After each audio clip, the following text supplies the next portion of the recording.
La reanimación cardiopulmonar, RCP, consta de una serie de pasos que es preciso realizar de forma ordenada. Se denomina RCP básica a aquellas maniobras que se realizan para sustituir las funciones circulatoria y respiratoria sin ningún material y que pueden ser realizadas por cualquier persona, no necesariamente sanitaria. La RCP avanzada son todas las medidas que se aplican para el tratamiento definitivo de la parada cardíaca y que agrupa áreas fundamentales que son vía aérea y ventilación, accesos vasculares, fármacos y líquidos, diagnóstico y tratamiento de las arritmias. Interesantes temas, ¿no? ¿Les parece que los revisemos? Soy el profesor David Bobadilla y esto es RCP Avanzado Adulto. Bienvenidos, bienvenidas. El manejo del paro cardiorrespiratorio ha tratado de ser estandarizado por distintas guías clínicas, entre ellas las de la Asociación Americana del Corazón, AHA, y el Consejo Europeo de Resucitación, ERC. Tanto la AHA como el ERC establecen cadenas de supervivencia que guían el actuar frente a un PCR. La guía del ERC en su cadena de supervivencia describe 4 eslabones. 1. Reconocimiento precoz y pedir ayuda.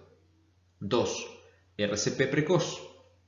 3. Desfibrilación precoz. Y 4. Soporte vital avanzado y cuidados post-resucitación. En cambio, las guías de la AHA dividen la cadena de supervivencia del adulto en 2 variantes: si el paro cardíaco ocurre dentro del hospital o si el paro cardíaco ocurre fuera del hospital. En la cadena de supervivencia intrahospitalaria, la AHA recomienda la creación de equipos de respuesta rápida en las unidades de cuidados generales, tanto para niños como para adultos. Estos equipos se encargarían de realizar una intervención temprana en aquellos pacientes que muestran un deterioro clínico importante, con el objetivo de prevenir el paro cardíaco. Por otra parte, una vez producido un PCR, se debe activar el sistema de respuesta a emergencia, activar el código local y llamar, iniciar RCP de calidad inmediata, realizar desfibrilación inmediata si procede, continuar con soporte vital avanzado a cargo del equipo de respuesta a emergencia y con cuidados posparo cardíaco incorporando acciones de recuperación posteriores. La revisión que hoy haremos de la RCP avanzada se situará en el ámbito intrahospitalario y principalmente en un contexto no COVID. Un momento crítico que define el límite entre la reanimación básica y la avanzada es la llegada del personal de salud en conjunto con todo el equipamiento que permitirá asistir la urgencia. La víctima a la que se auxilia está inconsciente, no respira o boquea o jadea y no presenta pulso palpable. El monitor que se le instalará presentará uno de los siguientes ritmos, conocidos como de colapso o arritmias letales. Estos son fibrilación ventricular, taquicardia ventricular sin pulso, actividad eléctrica sin pulso y asistolía.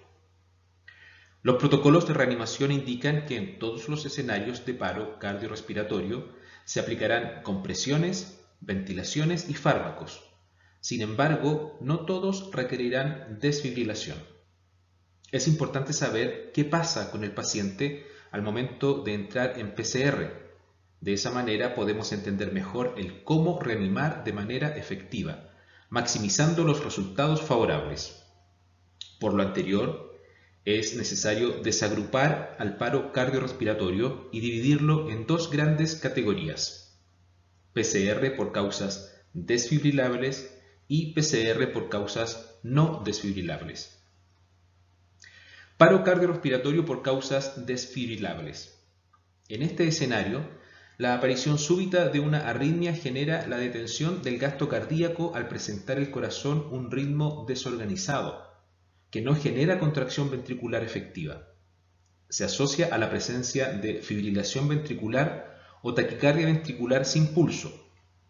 En este contexto tenemos a un paciente en el cual súbitamente pierde su gasto cardíaco, con lo que entra en PCR. Weisfeld dividió este grupo de PCR en un modelo de 3 fases. Fase 1. Eléctrica, entre el minuto 0 al minuto 4 de la parada cardíaca. Al momento de entrar en paro cardiorrespiratorio, el paciente se encuentra con normoxemia y su maquinaria celular se encuentra funcionando de manera óptima.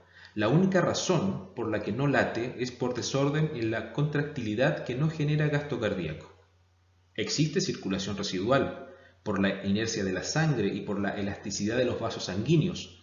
La saturación de oxígeno no disminuirá hasta dentro de los primeros 4 minutos. En otras palabras, las células del corazón tienen todo el sustrato para volver a funcionar, pero necesitan latir de manera ordenada. Requieren desfibrilación.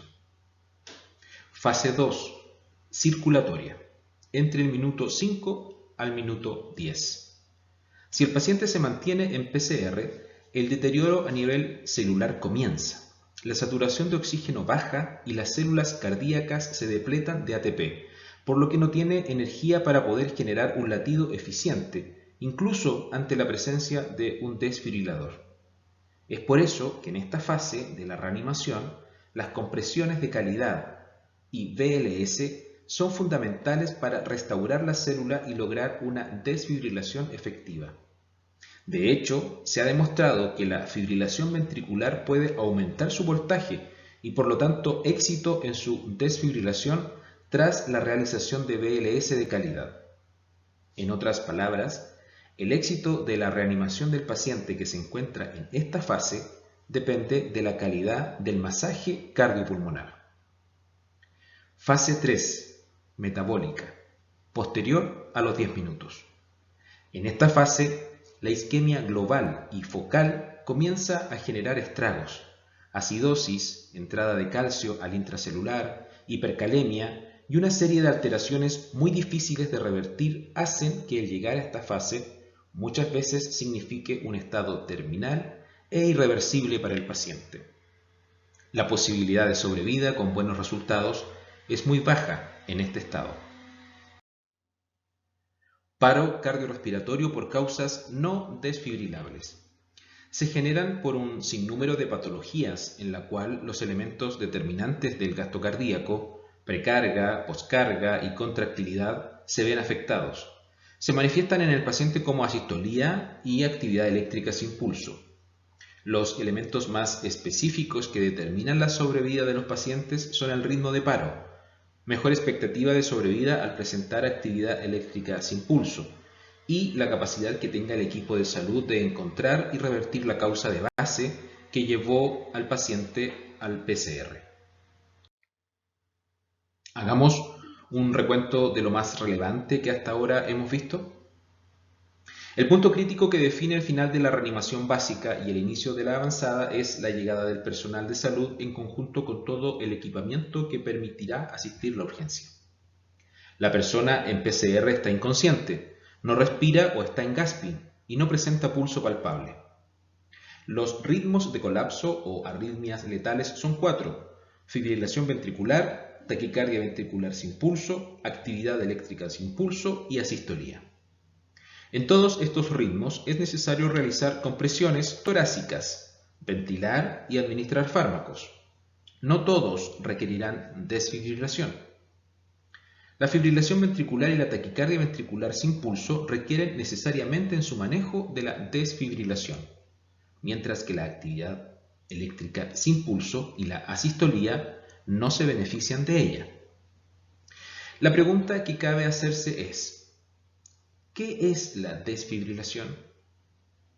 La desfibrilación consiste en transmitir una cantidad de corriente eléctrica de suficiente magnitud a través del músculo cardíaco, en situación eléctrica y mecánica caóticas, con el objetivo de despolarizar simultáneamente una masa crítica del mismo y conseguir que, idealmente, el nodo sinusal reasuma el control del ritmo cardíaco, es decir, con actividad eléctrica organizada y presencia de pulso.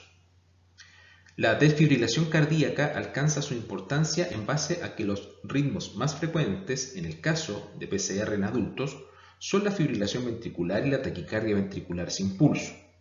y el tiempo que transcurre desde el momento en que se producen hasta que desfibrilamos es fundamental para lograr el éxito de la misma, de tal manera que cuanto más corto sea este tiempo, mayores serán las probabilidades de éxito. Por cada minuto que se retrase la desfibrilación, las posibilidades de supervivencia disminuyen hasta un 4% si se aplica RCP básica y hasta un 10% si no se aplica. La técnica de la desfibrilación manual consiste en despejar el tórax del paciente, conectar el desfibrilador en forma asincrónica, aplicar gel conductor en las palas, comprobar el ritmo cardíaco en la pantalla de monitorización, seleccionar la energía del choque, dependerá si el equipo es monofásico, 360 joules, o bifásico, 200 joules, pulsar el botón de carga, esperar las señales visuales y acústicas que nos indican la carga completa, presionar las palas con fuerza sobre el tórax, volver a confirmar el ritmo cardíaco en el monitor, comprobar que nadie toca al paciente, en este momento un aviso enérgico de voy a descargar, pulsar simultáneamente los dos botones de descarga. La descarga queda comprobada por la sacudida brusca del tórax. Comprobar la existencia de un ritmo sinusal. Si la arritmia persiste, volver a descargar. En esta diapositiva les comparto un enlace que amplía conceptos en relación con la técnica de desfibrilación. El método tradicional de reanimación, el más recomendado y frecuentemente utilizado, es la compresión torácica. Durante las compresiones torácicas, el reanimador, utilizando sus manos, presiona de manera perpendicular el esternón. Esta técnica tiene eficacia para generar flujo sanguíneo tanto al cerebro y corazón.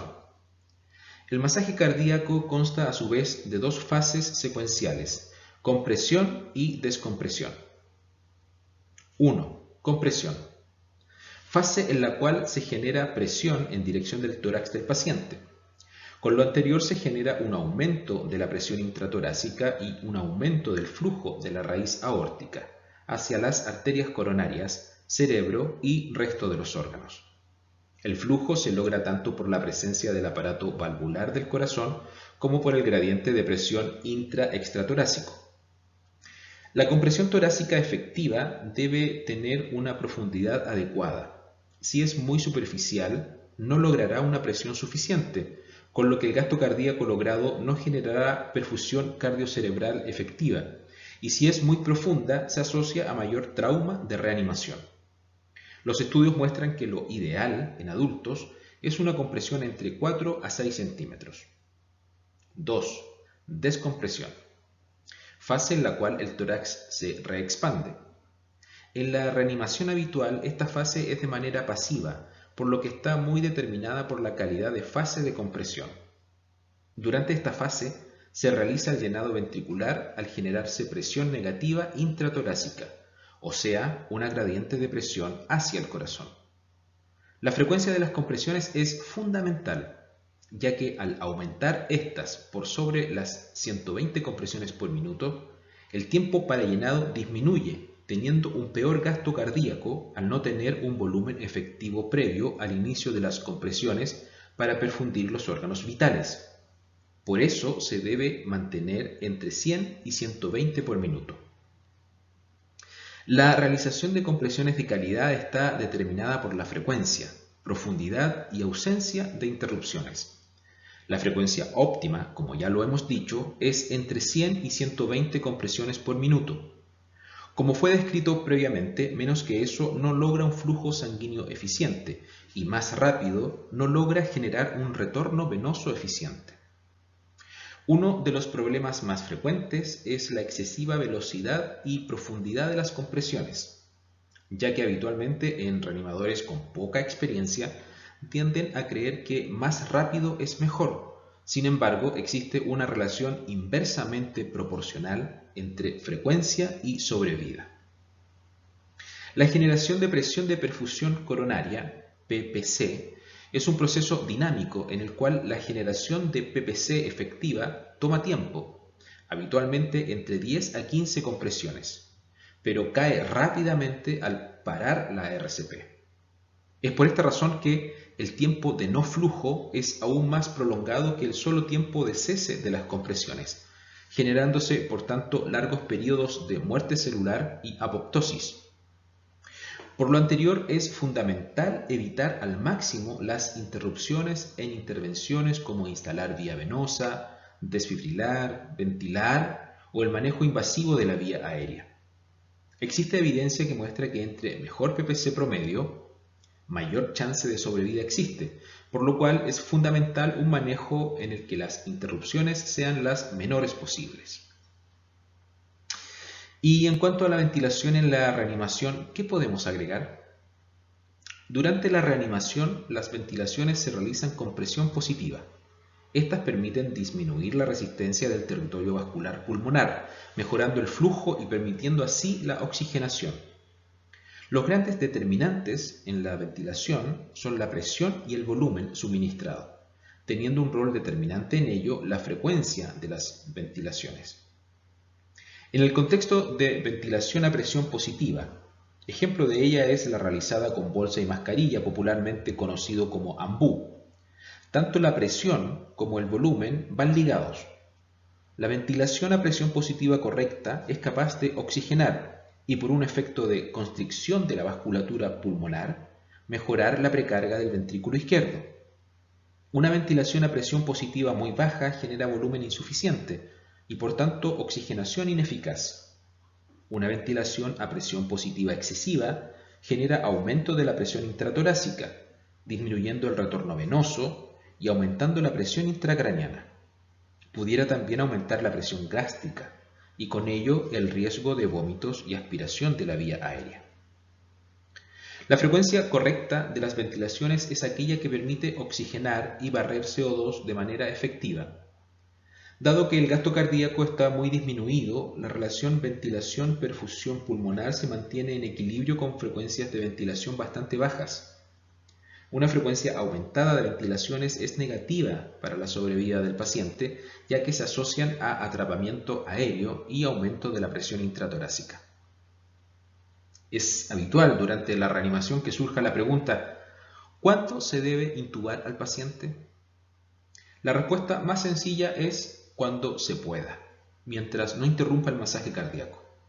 Al ser esta una maniobra sumamente compleja por la técnica que se ve dificultada por el movimiento torácico, una alternativa muy buena es la máscara laringia. Si bien la máscara laringia no proporciona una vía aérea definitiva, es una alternativa rápida que requiere menos entrenamiento que la laringoscopía y brinda una seguridad razonable si está bien posicionada. Una vez intubado, se ventila cada 6 segundos y el masaje pasa a ser continuo por 2 minutos. Les sugiero visiten el link que aquí les comparto antes de seguir revisando la clase. En él se entrega información relevante en cuanto a manejo avanzado de la vía aérea.